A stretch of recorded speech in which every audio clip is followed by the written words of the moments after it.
Assalamualaikum, balik lagi di channel jam 12. Nerusin alur cerita dari manhwa The Game That I Came From yang part ke-10. Oke, langsung saja masuk ke ceritanya. Lingse mengejutkan player lain dengan menyelesaikan dungeon dengan waktu tercepat. Dark Fighter yang sudah mendapatkan senjatanya ingin menggantungkannya di punggungnya, tapi Lingse melarangnya. Dengan melihat senjata itu saja, player bakalan tahu kalau mereka yang menyelesaikan dungeon. Kalau ketahuan bakalan merepotkan. Lingse melihat dua orang dari timnya. Tilis bisa dibujuk kalau tim ini ada tantangannya, sedangkan Dark Fighter sebenarnya bisa meninggalkan tim. Tapi setelah mendapatkan satu killer, dia akan menemani mereka untuk balas budi. Saat ini mereka lagi berjalan ke lobi pendaftaran tim leaderboard. Banyak tim yang ada di sana memakai armor lengkap. Hampir semua tim di sana berasal dari guild dan workshop yang begitu kokoh. Semakin tinggi ranking tim mereka, semakin kuat guild atau workshop mereka. Tim leaderboard seperti papan iklan. Tilis mengingatkan ke Lingse yang punya tujuan masuk ke 10 besar. Lingse hanya bilang jangan khawatir. Dengan adanya kalian semua tidak akan ada kesulitan. Mereka sudah di depan lobi pendaftaran. Sebelum masuk, Ryuko bertanya, apa nama tim mereka? Baginya, nama tim harus terlihat hebat dan dia mengusulkan nama Shadow. Tim yang selalu menyembunyikan informasi sederhana dan misterius seperti bayangan.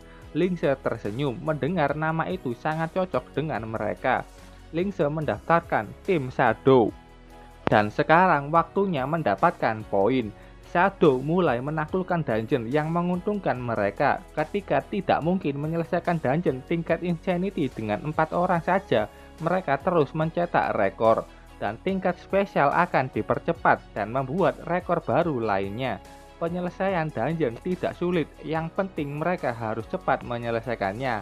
Papan peringkat diperbarui tiap minggu, dan Lingse hanya punya 4 kesempatan untuk bisa masuk 10 besar.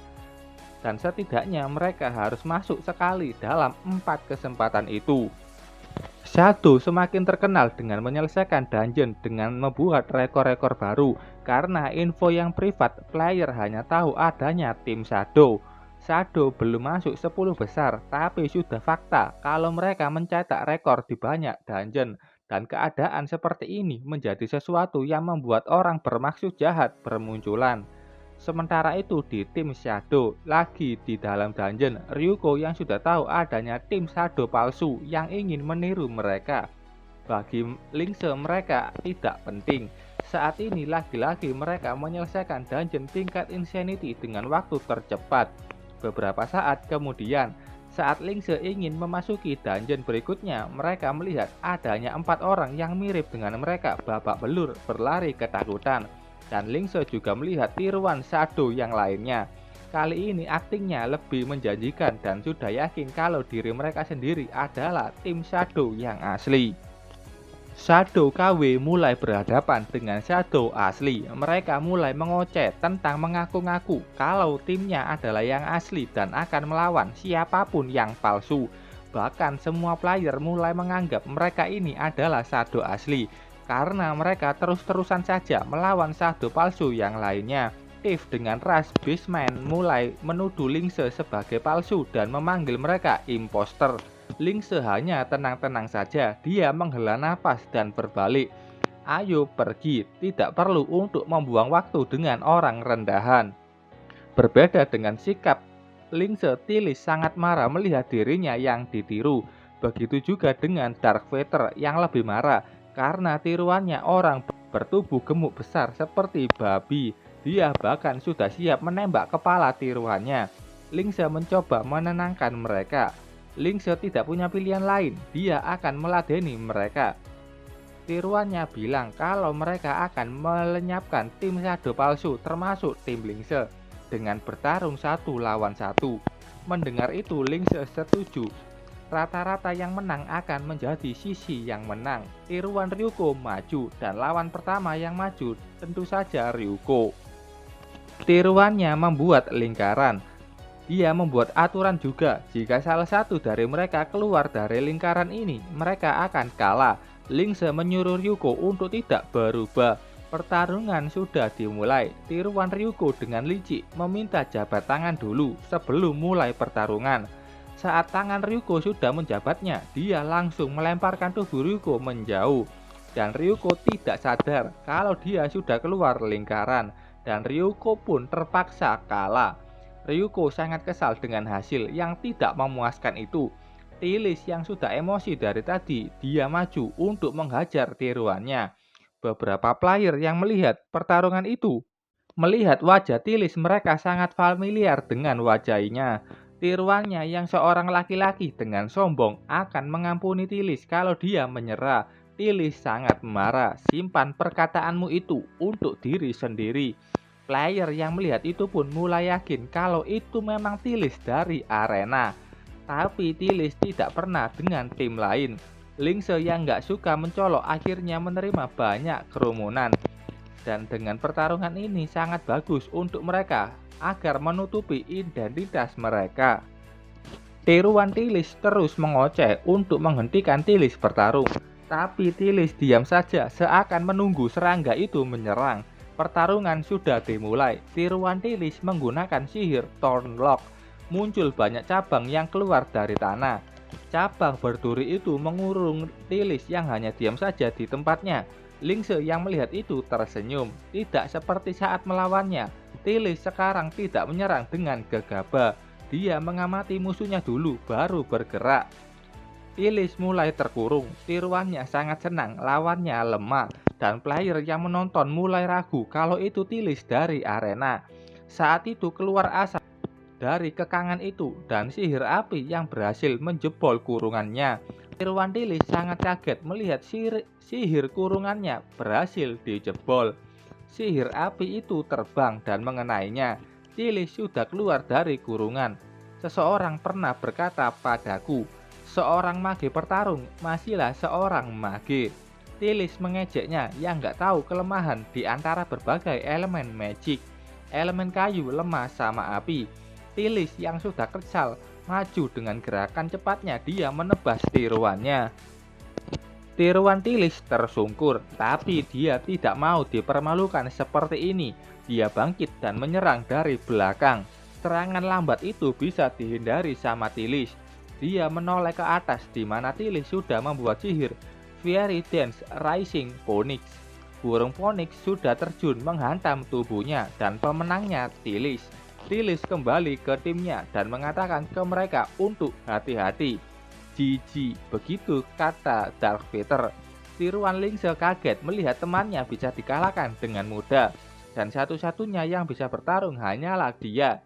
Dia langsung mengoceh satu kemenangan lagi untuk bisa menang.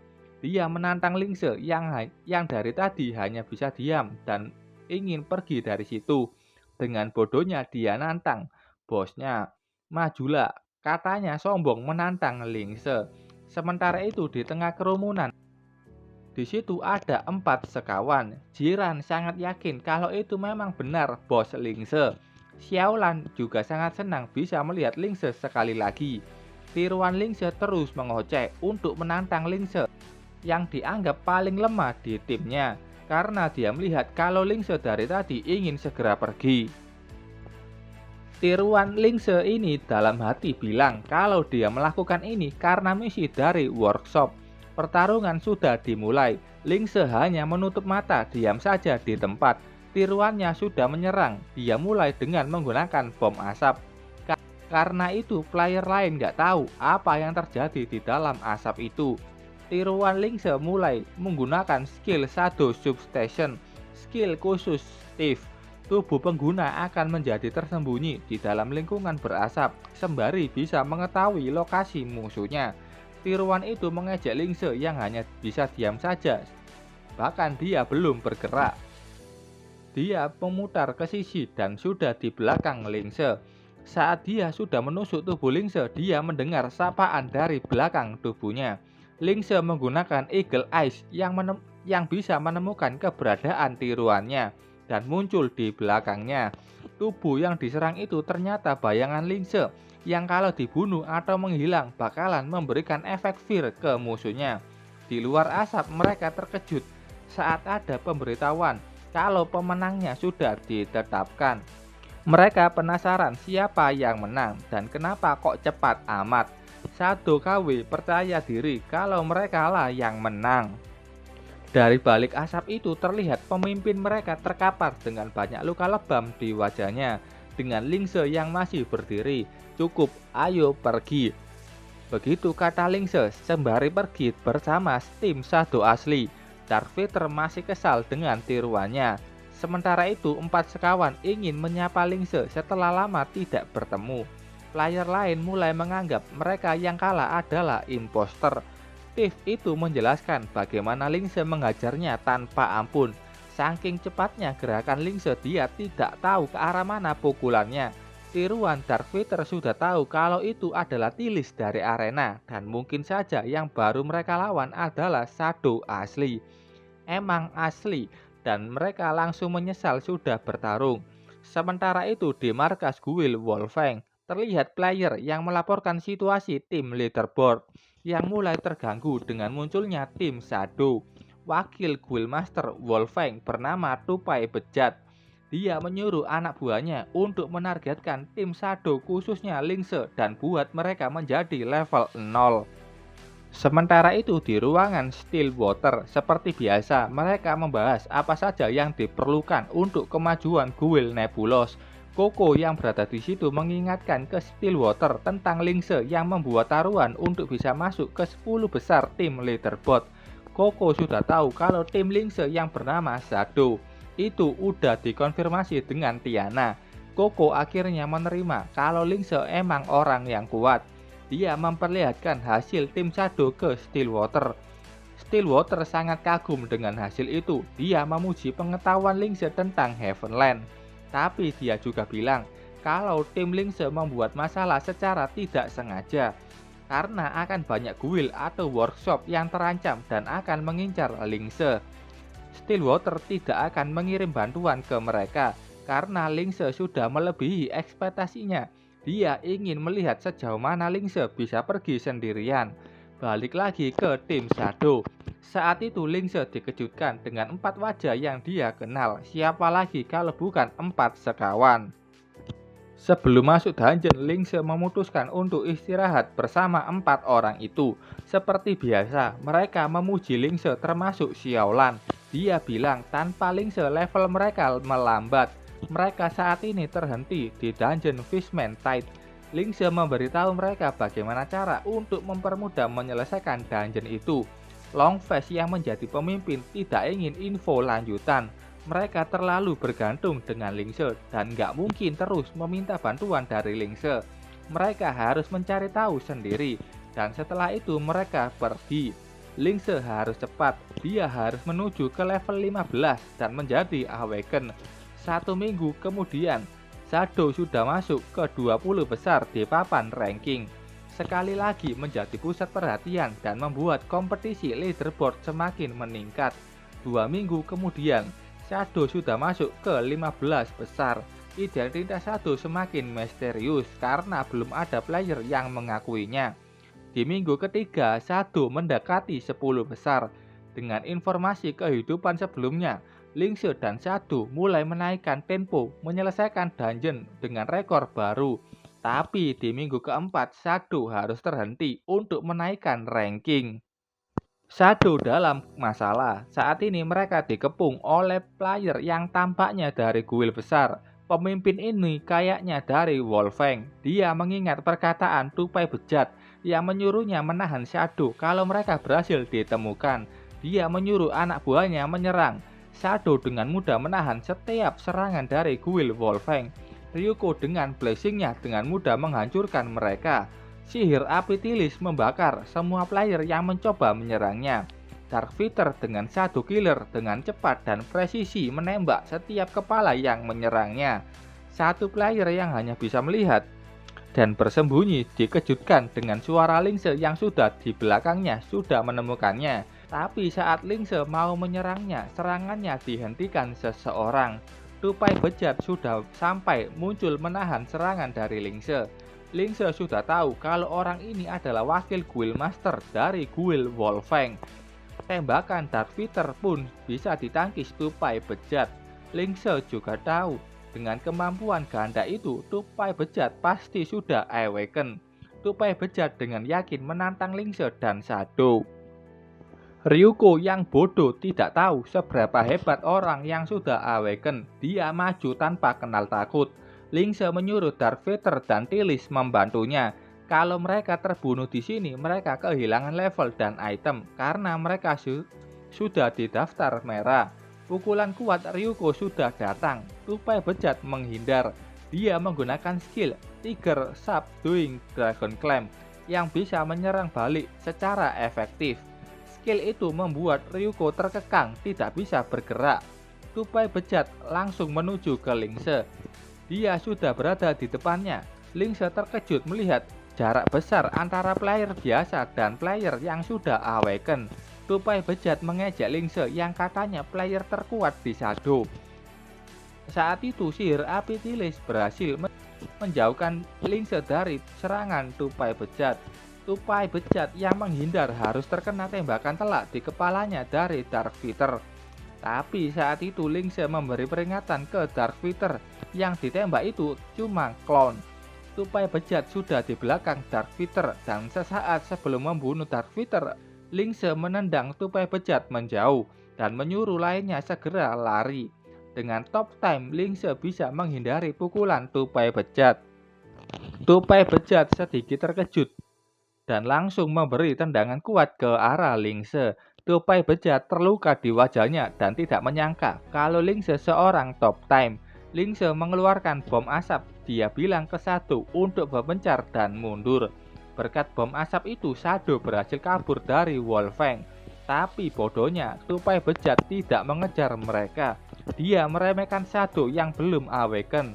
Sementara itu di ruangan Tiana, dia mendapatkan pesan langsung dari Lingse. Lingse meminta tolong memberitahukan Stillwater kalau dia sudah berhasil menyelesaikan syaratnya. Saat mau menuju ke peringkat 1, ada masalah yang tidak terduga dan Shadow akan berhenti di sini karena ada yang lebih penting, yaitu pergantian job. Tiana terkejut melihat pesan itu dari Lingse. Balik lagi ke Lingse yang sudah berhasil kabur. Dia sangat marah dengan tupai bejat. Dia akan menjadi awaken dan membalaskan dendamnya. Oke, sampai sini dulu ceritanya. Terima kasih buat kalian yang sudah menonton videonya sampai selesai. Salam jam 12. Bye bye.